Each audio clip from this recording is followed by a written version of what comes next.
ਤਾਂ ਹਾਂਜੀ ਡੇ ਹੋ ਗਿਆ ਤੀਜਾ ਅੱਜ। ਤੇ ਅੱਜ ਦੇਖਦੇ ਆ ਵੀ ਕੀ ਮਾਹੌਲ ਚਾਲ ਅੰਦਰ। ਤੇ ਆਹ ਕੱਲ 3 ਮਰ ਗਏ ਸੀਗੇ, ਉਹ ਚੱਕਦੇ ਸੀਗੇ ਆ ਵੀ 3।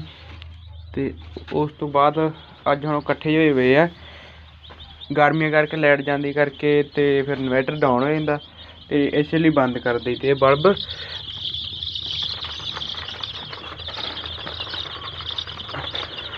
ਹੁਣ ਤਾਂ ਆਲਮੋਸਟ ਸਾਰੇ ਸਹੀ ਆ।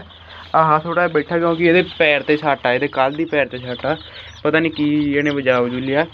ਤੇ ਹੁਣ ਤਾਂ ਦਾਣੇ ਵੀ ਦੂਜਾ ਜੇ ਆਖਦੇ ਪਹਿਲਾਂ ਕਣੀ ਪਾ ਦਿੰਦੇ ਸੀਗੇ ਤੇ ਉਹ ਕਹਿੰਦੇ ਕਣੀ ਕਰਕੇ ਮਰੇ ਆ। ਹੁਣ ਤਾਂ ਫੀਡ ਵੀ ਇਹਨਾਂ ਦੀ ਲੈ ਜਾਂਦੀ, ਫੀਡ ਪਾਈ ਦੀ ਹੈ।